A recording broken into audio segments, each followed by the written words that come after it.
Salut tout le monde.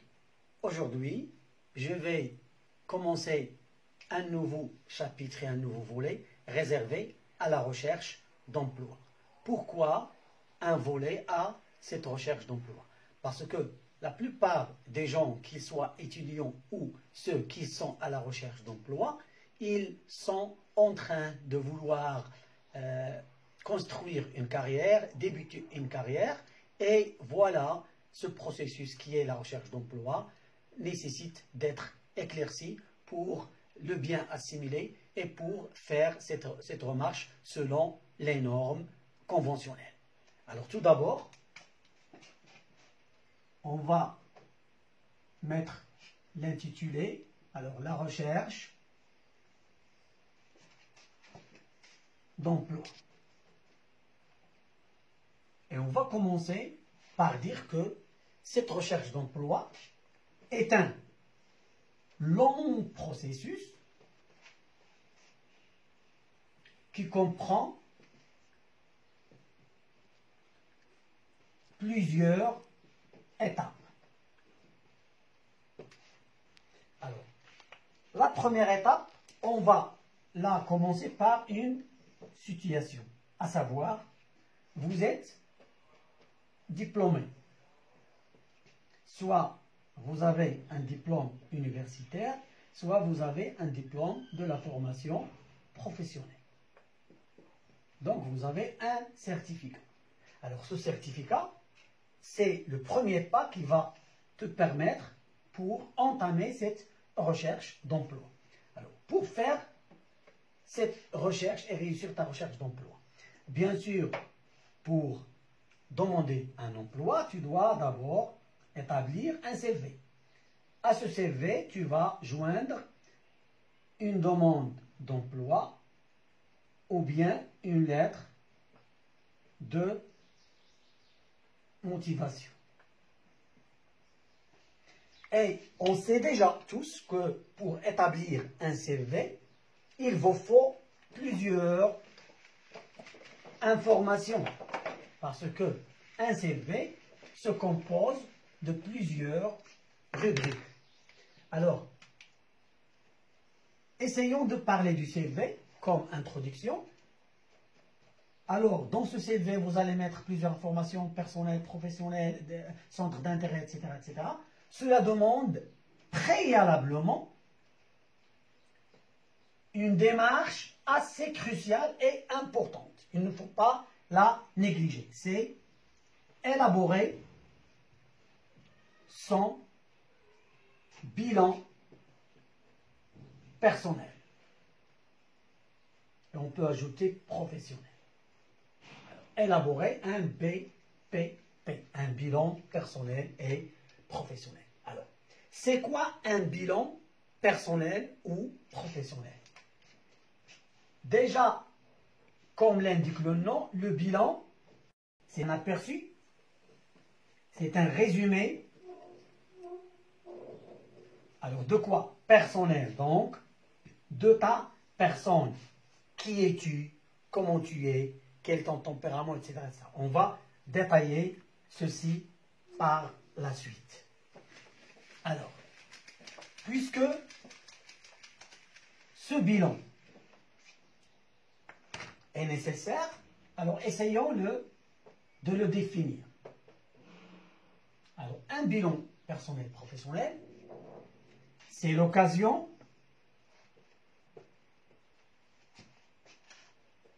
de connaître soi-même. Donc, si on veut faire un petit test, essayez de vous demander qu'est-ce que j'aime. Peut-être tu vas réfléchir plusieurs secondes et plusieurs minutes pour dire qu'est-ce que tu aimes. Donc, déjà toi-même, tu ne connais pas de quoi tu es capable. Hein? Donc, c'est une occasion de connaître soi-même. Un bilan aussi personnel est le fait de parler clair et sincèrement avec soi. Donc, tu ne dois pas mentir. Tu as cette capacité, tu ne l'as pas. Tu as ce tempérament, tu ne l'as pas. Tu as cette priorité, tu ne l'as pas. Très bien. La troisième chose, c'est que ce bilan personnel va te permettre de mettre le point sur plusieurs aspects, à savoir la personnalité, les intérêts, les valeurs et enfin les priorités. Ça veut dire tu vas savoir plus sur ta personnalité, tu vas savoir et identifier tes intérêts, tu vas savoir aussi quelque chose sur tes valeurs et identifier tes valeurs, et tu vas le finir par tes priorités. Qu'est-ce qui prime pour toi et qu'est-ce qui vient après. Voilà le premier pas qu'on va franchir. Alors, essayons maintenant de focaliser notre travail sur le bilan personnel et professionnel. Alors, commençons par ce qui vient le premier pour élaborer mon bilan personnel. La personnalité. Alors, l'objectif de ce volet est de déterminer tous les éléments constitutifs de ta personnalité. Alors, il y a un très long canevas réservé à la personnalité pour bien déterminer ton caractère ou bien tes qualités de personnalité. Alors, essayons de mettre en premier lieu l'idée de, par exemple, responsabilité. Alors, parmi tes qualités personnelles, il y a la personnalité, la responsabilité, ou bien il n'y a pas de personnalité, de responsabilité. Alors, qu'est-ce qu'on entend par responsabilité? Responsabilité, c'est la qualité de quelqu'un qui assume tout ce qu'il fait et tout ce qu'il dit. C'est clair? Donc, il assume. Il ne fuit pas. Assume tout ce qu'il fait, c'est-à-dire tout ce que tu fais, tout ce que tu dis.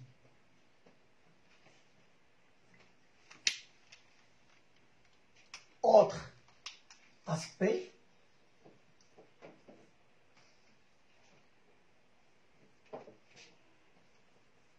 la rigueur.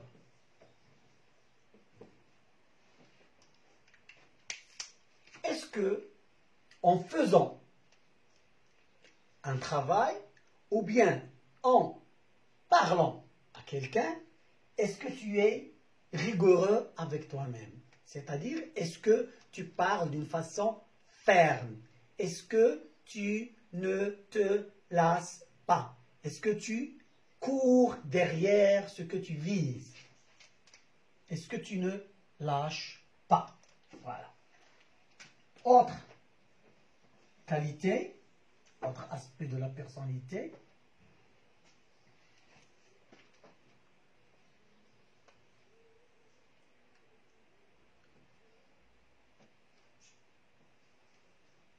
l'altruisme. Est-ce que tu es une personne altruite? Alors, qu'est-ce que ça veut dire altruite? C'est celui qui se soucie des autres. C'est-à-dire, tu prends en compte l'autre en parlant, en communiquant ou bien en faisant quelque chose. Par exemple, si tu travailles et par exemple, tu es en train de créer un objet. Alors, en créant cet objet, tu te soucies de l'autre. Comment il va le concevoir? Comment il va l'accepter? Est-ce qu'il a le pouvoir d'achat de l'acheter? Quelle est la matière qu'il désire? Quelle est la matière qu'il ne désire pas? Qu'est-ce qui nuit à lui? Qu'est-ce qui est nocif? Qu'est-ce qui non? Donc, en prenant en considération l'autre, tu vas faire un objet ou bien un travail qui va être reçu convenablement par l'autre. Donc, cette idée d'altruisme est une qualité qui te permet d'avancer avec toi-même et dans ta carrière. Autre qualité, par exemple, sociale, la sociabilité. C'est-à-dire, est-ce que tu aimes être en groupe avec les autres? Est-ce que tu aimes travailler en équipe? Est-ce que ça ne te nuit pas d'être avec un bon nombre de personnes?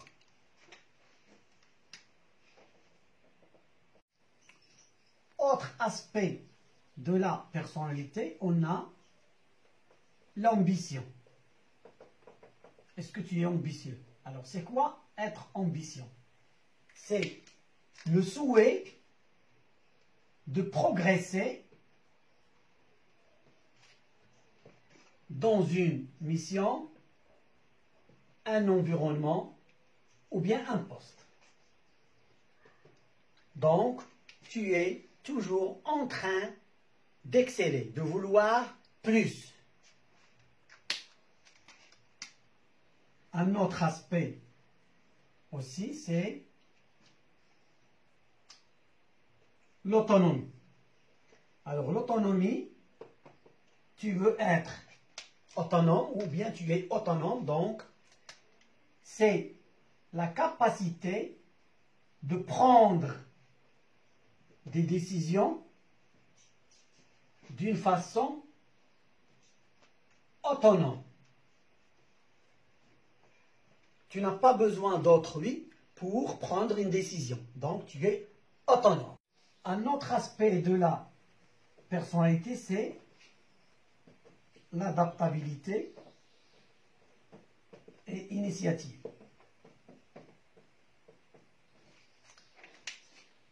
C'est la capacité d'agir aux imprévus tout en prenant des initiatives, c'est-à-dire réfléchir à des idées nouvelles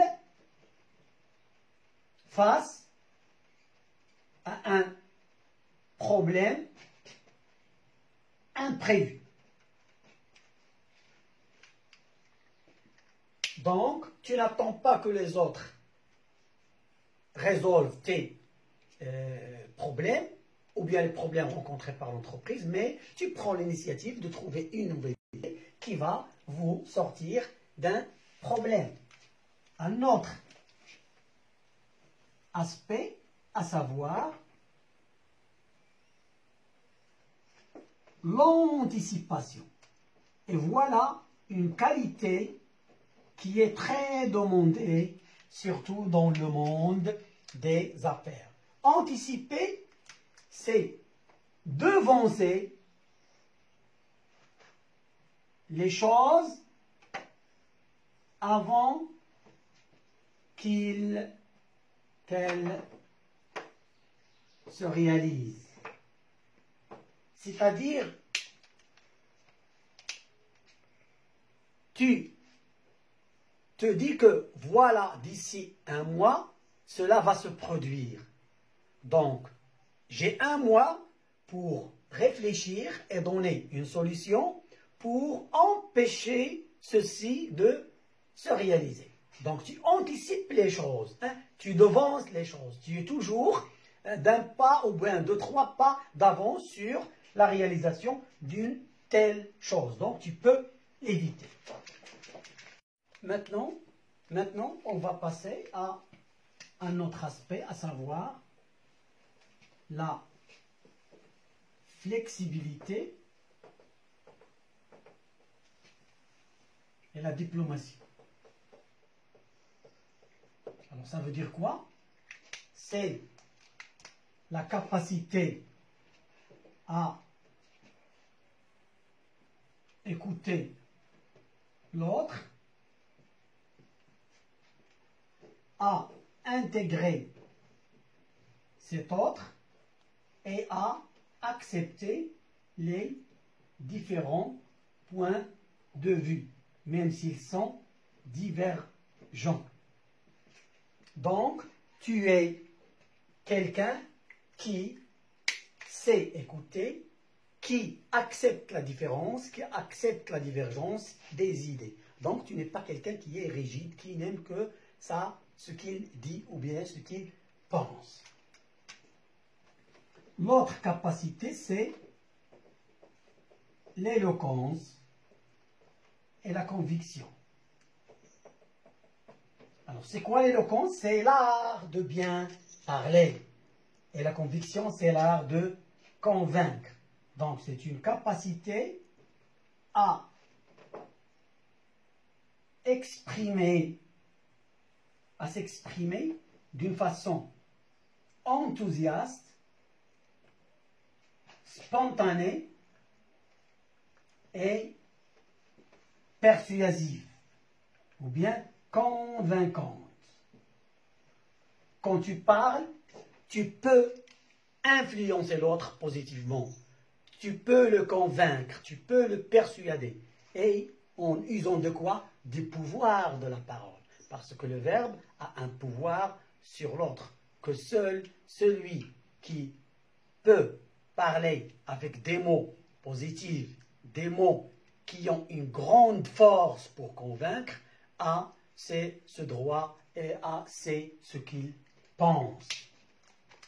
Seuls les gens qui tiennent la parole et s'entraînent avec beaucoup d'enthousiasme vont acquérir cette capacité. Alors maintenant, essayons de voir un autre aspect, à savoir leadership.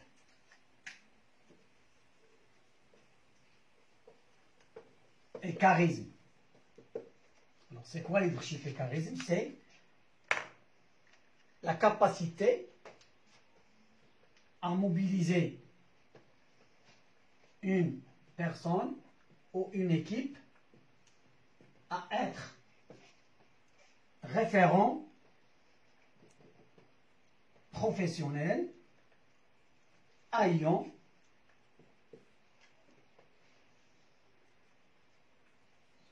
la valeur d'un exemple.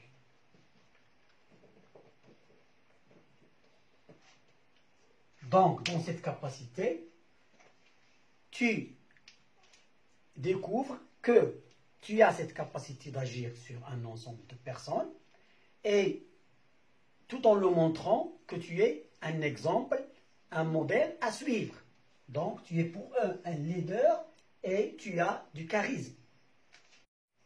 Maintenant, avec l'aspect de l'extraversion. C'est quoi l'extraversion? Déjà, c'est une forte sociabilité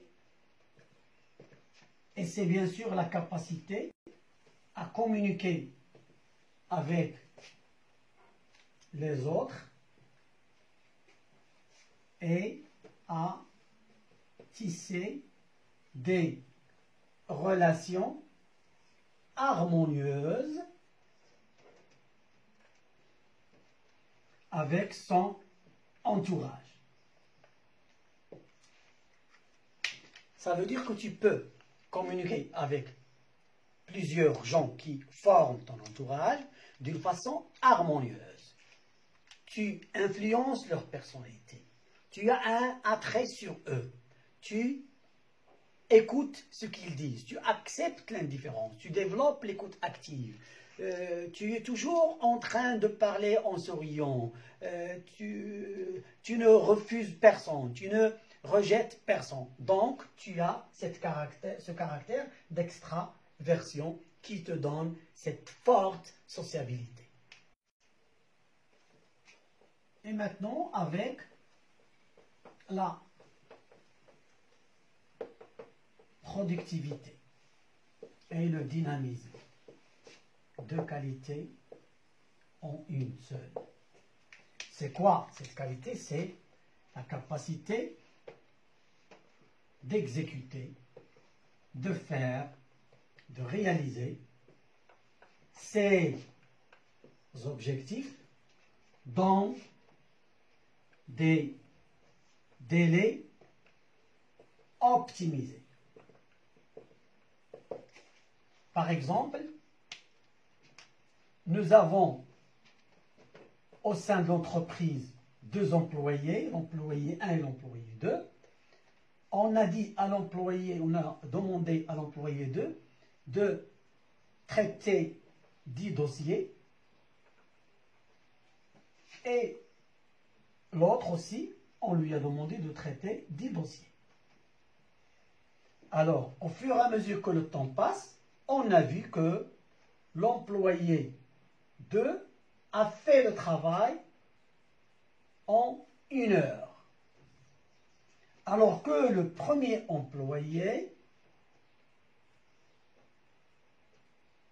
ça fait 4 heures déjà qui est passé et il n'a pas même terminé le premier dossier. Donc, en comparant les deux employés, on constate que l'employé 2 est plus productif que l'employé 1. Donc, cette qualité peut faire la différence au sein de l'entreprise. Pour cela, tu peux, toi, exceller dans ton travail et l'autre, il peut être viré ou bien il peut toujours faire le même travail et il est toujours dans le même poste et dans le même bureau. Donc, il ne progresse pas dans son travail. Autre trait de caractère, c'est le pragmatisme.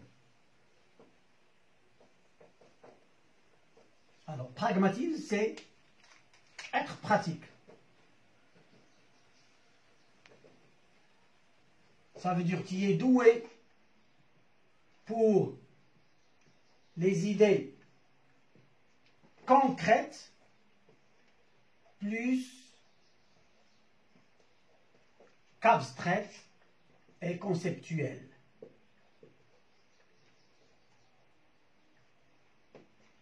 C'est-à-dire, tu aimes le concret. Hein? Tu concrétises toujours les choses. Tu ne parles pas de choses abstraites ou conceptuelles, mais tu aimes l'action, tu aimes le travail. Tu n'aimes pas seulement la parole et les idées volatiles. Et maintenant, on arrive à un caractère, à un trait de caractère très pertinent. C'est la pugnacité et la persévérance. Cela veut dire que il s'agit de ténacité. Tu tiens à la chose, à l'adversité. Tu veux te dépasser toi-même. Et tu as un sens de défi. Donc, tu veux aller au-delà de tes limites. Tu veux toujours qu'il y ait un obstacle pour le dépasser et te sentir persévérant. C'est-à-dire, tu ne te relâches pas. Et tu ne lâches pas. Tu continues. Hein? Tu tombes, tu continues, jusqu'à ce que réussir ton but ou bien ton objectif. Voilà une qualité très demandée au sein des entreprises. C'est-à-dire, chercher jusqu'à dépasser tes limites. Et maintenant, on va finir avec deux aspects, à savoir la précision et la stabilité. Quand on dit stabilité, on veut dire égalité de comportement et maîtrise de soi.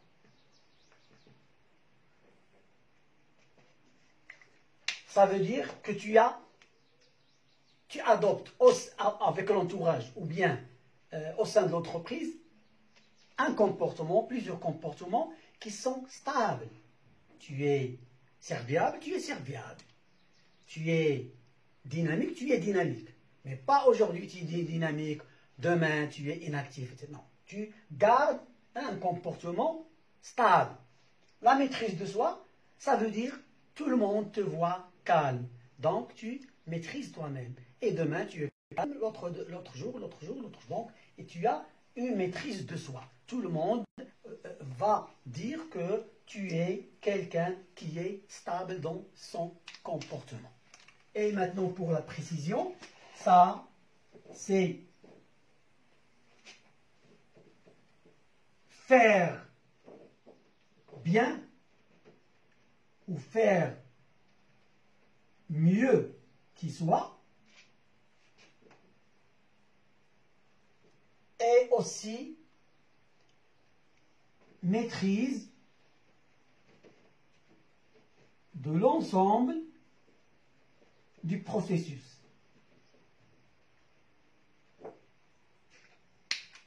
Ça veut dire quand tu fais une tâche, tu maîtrises tout le processus que nécessite cette tâche et avec le mieux possible. C'est-à-dire tu excelles, hein? Tu aimes faire les choses comme il faut. D'accord? Alors voilà, c'est deux aspects, à savoir la précision et la stabilité.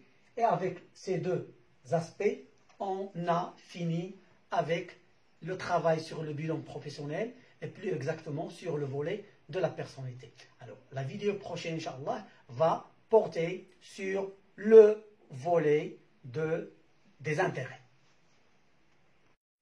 En attendant vous rencontrer pendant le prochain cours, essayons de liker et de vous abonner si vous n'êtes pas encore abonné à ma chaîne.